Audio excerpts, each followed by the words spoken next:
নায়ক দেৱ দুখ হাৰি কাল মায়া দিৰো অধিকাৰী কৃষ্ণ বিনে শ্ৰেষ্ঠ দেৱ না হিনাহিয়াৰ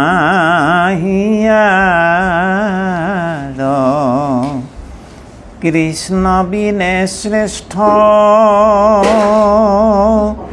দেৱ না হিনাহিয়াৰ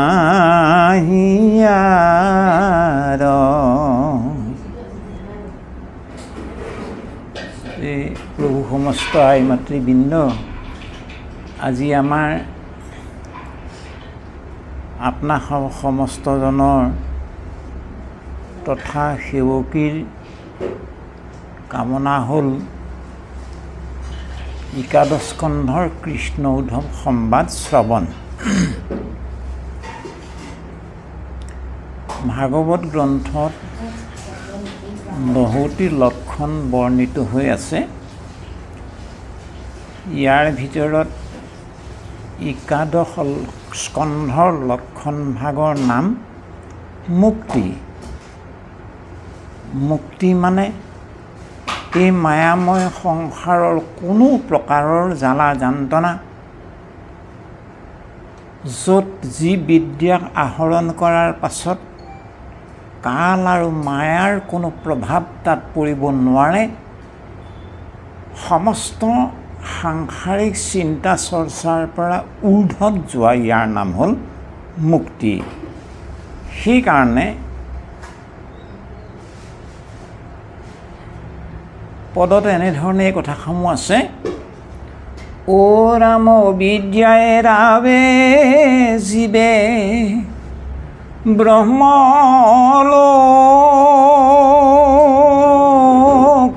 গতি মুক্তি বুলি একাদশে কহে সম্প্ৰতি। অবিদ্যা এৰাৱে জীৱে, সকলো মানুহে যেতিয়াই অবিদ্যাৰ পৰা পৰিত্ৰাণ পাই যাব পাৰে, অবিদ্যা ৰহিত হৈ যাব পাৰে, তেতিয়াই মানুহ জীৱনতে মুক্ত হৈ যাব পাৰে আৰু ব্ৰহ্মলোকৰ বৈকুণ্ঠ লোকৰ গমনৰ ৰাজমাৰ্গ মুকলি হৈ যাব। সেইকাৰণে কৃষ্ণ উদ্ধৱ সংবাদ একাদশ স্কন্ধত এনে এক পবিত্ৰ পৰম ব্ৰহ্মবিদ্যা, যি কৃষ্ণ উদ্ধৱ সংবাদ এবাৰ যদি মানুহৰ জীৱনত সুদীৰ্ঘ বিশ্বাসে যদি গাঢ় হৈ যায়, এবাৰ যদি বুজি যাব পাৰে কৃষ্ণ উদ্ধৱ সংবাদে, বেছি নালাগে ভাগৱত গ্ৰন্থৰ অন্য একো নাজানিলেও যদি একাদশ স্কন্ধৰ কৃষ্ণ উদ্ধৱ সংবাদ বুজিলে, এই কৃষ্ণ উদ্ধৱ সংবাদ একাদশ স্কন্ধ মানে শৰৎকালৰ পূৰ্ণিমাৰ জোনৰ নিচিনা। যিদৰে শৰৎকালৰ পূৰ্ণিমাৰ ৰাতিত ভগৱান কৃষ্ণই ৰাসলীলা কৰিছিল, ঠিক ভাগৱত গ্ৰন্থৰ সমস্ত তত্ত্ব উপস্থাপন কৰিছে মহাভাগৱত মহাভক্ত উদ্ধৱৰ আগত একাদশ স্কন্ধত কৃষ্ণ উদ্ধৱ সংবাদৰ মাধ্যমেদি। সেইকাৰণে কেনেবাকৈ যদি আমি অকণমান কৃষ্ণ উদ্ধৱ সংবাদ বুজি পাই যাব পাৰোঁ, বুজিব লাগিব, কিন্তু বুজাই নহয়, অনুভৱ সিদ্ধ হ'ব লাগিব। যিমান পৰিমাণে ভাগৱতৰ কৃষ্ণ উদ্ধৱ সংবাদ ভগৱন্তৰ শ্ৰীচৰণক লক্ষ্য কৰি মহামহন্ত উদ্ধৱে নিবেদন কৰা আকুল প্ৰাৰ্থনা, কি বুলি প্ৰাৰ্থনা কৰিছিল মহামহন্ত উদ্ধৱে, এই কথাবোৰ আমি মনত ৰাখিব লাগিব আৰু মানে চিন্তন কৰিব লাগিব। অমৃতময় বাণী। মহামহন্ত উদ্ধৱে কি বুলি ক'লে, হে সখা মই যি দেখিলোঁ, যিজন কৃষ্ণই সদা সৰ্বদাই দ্বাৰকাৰ সোণৰ আসনত বিৰাজ কৰিছিল, সোণৰ বিচনাত শয়ন কৰিছিল, এটা ৰাজকীয় পৰিৱেশত ৰুক্মিণীৰ সহিতে 16,108 ৰাজমহিষীৰ সহিতে এটা বৰ সুন্দৰ পৰিৱেশত বিৰাজমান হৈ আছিল। সেইজন কৃষ্ণ সখা কৃষ্ণ আজি এই প্ৰভাক্ষেত্ৰৰ এজোপা বৃক্ষৰ তলত, সিজোপা সেই বৃক্ষ নহয়, এজোপা অশ্বত্থ পুলি আহঁত গছৰ তলত হোৱা, যিজন কৃষ্ণই ইমান এটা বৈকুণ্ঠৰ পৰিৱেশ এৰি আজি পুলি আহঁত গছ এজোপাৰ তলত বহি আছে। এই দৃশ্যটো দেখি মহামহন্ত উদ্ধৱে যেনেকৈ এজন ভংগুৱাৰী মানুহজনক পটককৈ চিনি পাব, এজন মদাহী মানুহ কোনজন সেইজন পটককৈ বিচাৰি উলিয়াব, আপুনি মই নোৱাৰোঁ। গতিকে সাধুসন্তজনেও মহন্ত লোকসকলে সাধু মানুহজনক পটককৈ চিনি পায়, মহান লোকসকলক পটককৈ চিনি পায়, মহামহন্ত উদ্ধৱ। সেইকাৰণে উদ্ধৱক মহামহন্ত বুলি কোৱা হয়। মহন্ত কাক কোৱা হয়? মহামহন্ত বুলি কোৱা হৈছেনে কেৱল মহন্তই নহয়, উদ্ধৱক মহামহন্ত বুলি কোৱা হৈছে। মহৎ শব্দে মহৎ গুণ পৰমাৰ্থ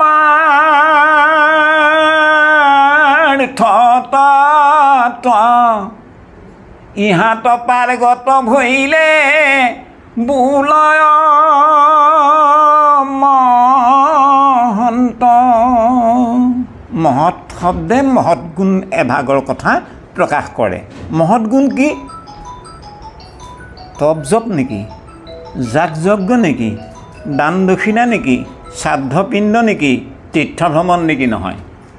মহৎ শব্দে মহৎ গুণ হৰিভক্তি। মহৎ শব্দে মহৎ গুণ ভগৱন্তৰ নাম। এই ভগৱন্তৰ নামত হৰিভক্তি দিশত যিসকল ভকত অত্যন্ত পাৰ্গত, যিসকল ভকত ইহঁত হৰিভকতিৰ পন্থত পাৰ্গত হোৱা লোকসকলকে কোৱা হয় মহন্ত। গতিকে হৰিভকতিৰ পন্থত অত্যন্ত পাৰ্গত অৰ্হতা সম্পন্ন এজন মহাভাগৱত সেইজন হ'ল কেৱল উদ্ধৱ।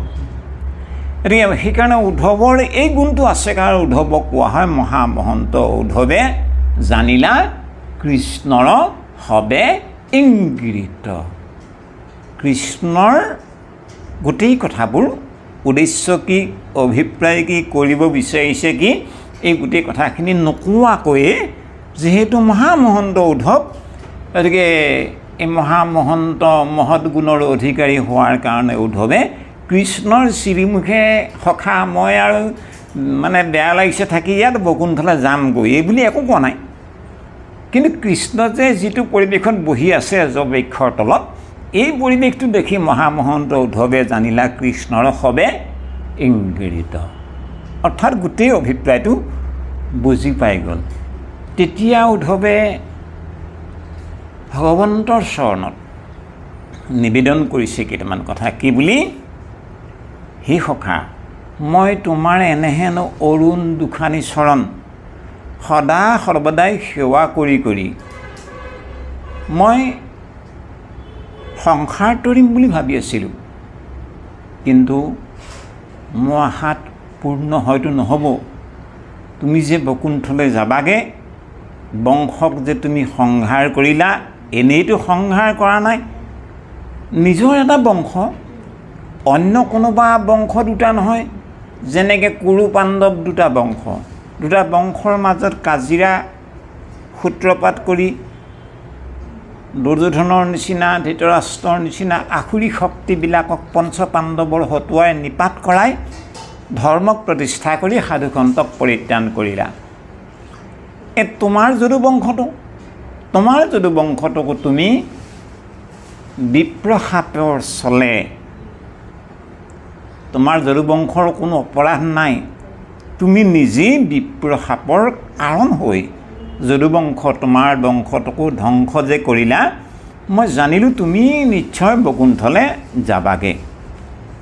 সখা, মোৰ অভিপ্ৰায় আছিল তোমাৰ এই অৰুণ দুখানী চৰণ সেৱা ধৰি ধৰি মই জীৱন ধন্য কৰা,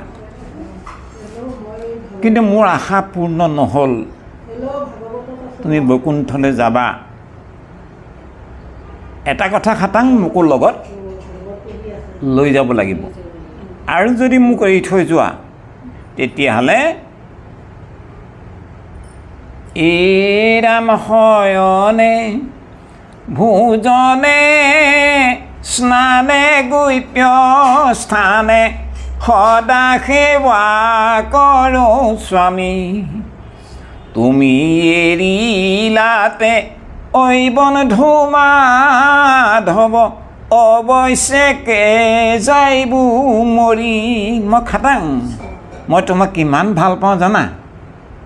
শয়নে মানে মোৰ দৈনন্দিন জীৱনৰ এনে এটি শয়ন মই পাৰ হ'বলৈ দিয়া নাই, যিদিনা মই শয়ন কক্ষত প্ৰৱেশ কৰি মোৰ বিচনাত মই শুইছোঁ, তোমাক চিন্তা নকৰাকৈ শুইছোঁ। আমাৰ কাৰণে মহামহন্ত উদ্ধৱৰ মহৎ বাণীবিলাক আমাৰ কাৰণে একো ভাগ মহান আদৰ্শ হিচাপে ৰৈ গ'ল। মহামহন্ত উদ্ধৱে ক'লে শয়নে মানেনো কি?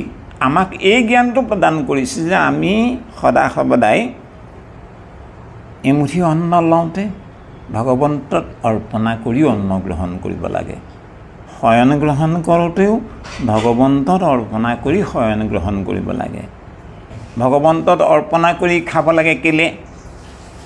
য়জ্ঞাশিষ্টাসীন সন্তু মুচ্যন্তে সৰ্বকিলিবিষে ভুঞ্জন্তে তেত্বঘম পাপা ये पच्छन्त्यात्मकारणात् ये पच्छन्त्यात्मकारणात् भुञ्जन्ते तेत्वघम पापा। तेতিয়াই পাপকে ৰান্ধি পাপকে ভঞ্জন কৰা হয় বা ভক্ষণ কৰা হয় যেতিয়াই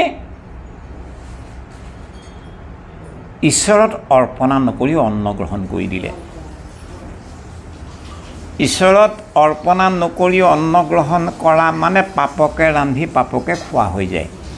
সেইকাৰণে এই পাপান্নৰ পৰা পৰিত্ৰাণ পাবৰ কাৰণে শুদ্ধান্ন প্ৰসাদ গ্ৰহণ কৰাৰ আদৰ্শটো আমাৰ মহাপুৰুষে আৰ্হিত আছে, কৃপালু গুৰুজনৰ আদৰ্শত আছে, আৰু মহামহন্ত উদ্ধৱৰ মধুৰ বাণীসমূহত নিহিত হৈ আছে। উদ্ধৱে কি বুলি কৈছে? মই যেতিয়াই অন্ন গ্ৰহণ কৰোঁ সখা, মই তোমাক অৰ্পণা নকৰাকৈ এনে এটি দিনৰে এনে এটি ক্ষণত মই অন্ন গ্ৰহণ কৰা হোৱা নাই যেতিয়া নেকি তোমাক মই দিয়া নাই। এই তোমাক মই কেলৈ তোমাক দি লৈ কেলৈ অন্ন গ্ৰহণ কৰোঁ, এই সম্পৰ্কত মহাপুৰুষ কৃপালু গুৰুজনৰ এটা মধুৰ মানে আদৰ্শ আছে।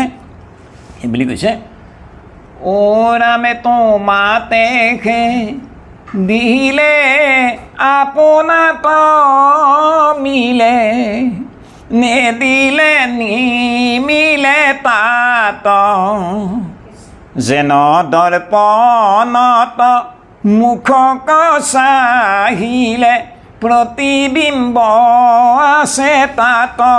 যেন দৰ্পণত মানে গ্লাছখনত, যিদৰে গ্লাছখনত মুখখন নোচোৱালৈকে নিজৰ মুখখনত গালত শৰীৰত ক'ৰবাত যদি কিবা চেকা চুকলিৰ দাগ লাগি আছে দেখা পোৱা নাযায়, কিন্তু যেতিয়া আপুনি গ্লাছখনৰ সন্মুখত সম্পূৰ্ণ থিয় হৈ নিজৰ মুখখন চাব, সম্পূৰ্ণ আপুনি যিদৰে দেখা পাই যাব। কেলৈ দেখা পালে? গ্লাছৰ সন্মুখলৈ আপুনি গ'ল, সেইকাৰণে আপোনাৰ প্ৰতিবিম্ব আপোনাৰ মানে অৱয়ব গোটেই দেখা পাই গ'ল গ্লাছত যিদৰে। ঠিক তেনেধৰণে ভগৱন্তত অৰ্পণা কৰিলেহে আমিও অন্ন গ্ৰহণ কৰা হয়। গতিকে ভগৱন্তত অৰ্পণা নকৰি অন্ন গ্ৰহণ কৰা মানে পাপ ভক্ষণ কৰা হয়। এতিয়া মহামহন্ত উদ্ধৱে কৈছে যে মই এনে এটা শয়ন পাৰ হ'বলৈ দিয়া নাই, ৰাতি পাৰ হ'বলৈ দিয়া নাই, যিটো ৰাতিৰ যিদিনা মই তোমাক অৰ্পণা নকৰাকৈ শুলোঁ। সেইকাৰণে আমাৰ বুঢ়াপুৰ মাধৱ গুৰুজনে সিজুকে ঘোষাত এই কথাটো কৈছে, ও দুস্বপ্ন নাশন ইটো মাধৱ মাধৱ নাম দুষ্ট গ্ৰহ ভয় বিনাশন পৰম সম্পদ ৰূপ জানি মাধৱৰ নাম সৰ্বদাই কৰিও কীৰ্তন। দুস্বপ্ন, আমাৰ যে ৰাতি আমি কিমান বেয়া বেৰি সপোন দেখোঁ, কিন্তু আমাৰ কৃপালু গুৰুজনৰ আধ্যাত্মিক চিকিৎসা বিজ্ঞানে আমাক তাহানি দিনতে এটা শিক্ষা দি দিছে যে আমাৰ মানসিক ব্যাধিটো দূৰ কৰিবৰ কাৰণে সপোনবিলাক নাশ কৰিবৰ কাৰণে এটা উপায় আছে। কি বোলে তাবিজ দিব লাগিব নালাগে? এটা তাবিজ আছে। কি? মাধৱৰ নাম। যিমান যিমান পৰিমাণে ভগৱন্তৰ নাম চিন্তন কৰি আপুনি নিদ্ৰাত মগ্ন হৈ যাব, বছ সেইদিনা ৰাতি আৰু আপোনাৰ কোনো ভূত পেট নাহে। যিমান যিমান পৰিমাণে যিটো কথা মনলৈ মানে স্মৰণ কৰি ভাবি ভাবি দিনটো পাৰ কৰিব। ইয়ম ইয়ম বাপি স্মৰণ ভাৱম ত্যজত্যন্তে কলে বৰম তম তমে বৈতি কৌন্তেয় সদা তদ্ভাৱ ভাবিত। এইবুলি কৈছে, হে কৌন্তেয়, হে অৰ্জুন, ইয়ম ইয়ম বাপি স্মৰণ ভাৱম, যিসকল মানুহে যিটো কথা বেছিকৈ ভাবি থাকে, যিবিলাক কথা জীৱনত বেছিকৈ দৈনন্দিন জীৱনত বেছিকৈ ভাবি থাকিব, সেই কথাবিলাকে জীৱন সন্ধিয়া বেলাও লগ নেৰে আৰু জীৱন সন্ধিয়া বেলাও কি হ'ব, সেই কথাবিলাকক স্মৰণ কৰি তেন্তে ক'লে বৰ শৰীৰ ত্যাগ কৰিব লগা হ'বগৈ। যদি মই আমাৰ গৃহিণী আইৰ কথা ভাবি থাকোঁতে যদি মোৰ কলেবৰ গুচি গ'ল, শৰীৰ গুচি গ'ল, তেতিয়াহ'লে প্ৰজন্মটো মই এগৰাকী আই মাতৃ হৈ জন্ম ল'ব লাগিব নিচিনা। গতিকে সেইকাৰণে সাৱধান কৰি দিছে যে যিমান যিমান পৰিমাণে মহামহন্ত উদ্ধৱে কৈছে যে মই শয়নে ভোজনে স্নানে গুপ্তস্থানে সদা সেৱা কৰোঁ স্বামী। মই তোমাক ইমান ভাল পাওঁ, তথাপিতো তুমি যদি মোক এৰি থৈ যোৱা, তুমি এৰিলাতে ঐ বন্ধু মাধৱ, অৱশ্যেকে মৰিব মই আৰু জীয়াই নাথাকিম। এই যিটো আত্মপ্ৰত্যয়, উদ্ধৱৰ যিটো নিশ্চয়াত্মক ভাৱ, কেৱল উদ্ধৱৰ কাৰণে নহয়, আমাৰ কাৰণে সংসাৰী সমস্তজন মানৱৰ কাৰণে ই এটা সোণালী মাৰ্গ হিচাপে প্ৰকাশ পাই আছে। গতিকে এই কথাবোৰ যিমান যিমান পৰিমাণে আমি মহামহন্ত উদ্ধৱৰ শ্ৰীমুখে বেকত হোৱা প্ৰত্যেকটো ভক্তিপূৰ্ণ প্ৰশ্নৰ অন্তৰালত ভগৱান কৃষ্ণৰ শ্ৰীমুখে বেকত কৰা উপদেশাৱলীসমূহ আমি যিমান যিমান পৰিমাণে উপলব্ধি কৰিব পাৰিম, চিন্তন কৰিব পাৰিম, অনুভৱ কৰিব পাৰিম, সিমানে আমি অবিদ্যাজনিত বান্ধোনৰ পৰা পৰিত্ৰাণ পাই যোৱাৰ একমাত্ৰ সুবিধা। ইমানলৈকে এই কথাখিনি আহিল। পৰৱৰ্তী পাঠ কৃপা কৃষ্ণ।